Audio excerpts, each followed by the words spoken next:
বাংলাদেশের কোনো জায়গাতে 1 কেজি দুধের দাম 100 টাকা আছে, কিন্তু এই দুধটা চট্টগ্রামে বিক্রি হচ্ছে 100 টাকা লিটার।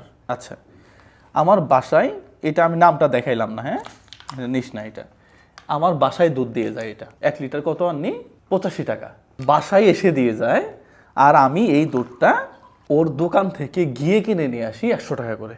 আপনি বুঝিয়েন, এই যে ভদ্রলোক, যেই ভদ্রলোক আমাকে বাসায় দুধ দিয়ে যায়, আমি দুধ খাইতেছি নাকি স্যাগারিন খাইতেছি নাকি পাম অয়েল খাইতেছি আমি কিছু বুঝি না সত্যি।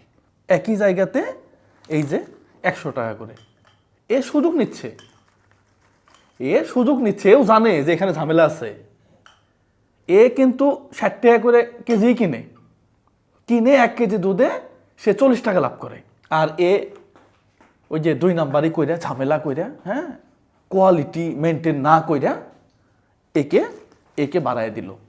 এ এখন মানুষের গলার মধ্যে পাড়া দিয়ে দুধের কেজি 100 টাকা। 1 কেজি দুধের কেজি 100 টাকা কেমনে হয় আমার তো মাথায় আসে না। তাহলে এটার মধ্যে কি আছে? এটা কিন্তু মারাত্মক স্বাদ সত্যি। আমি 100 টাকা করে কেজি কিনি, এখন উপায় নাই তো।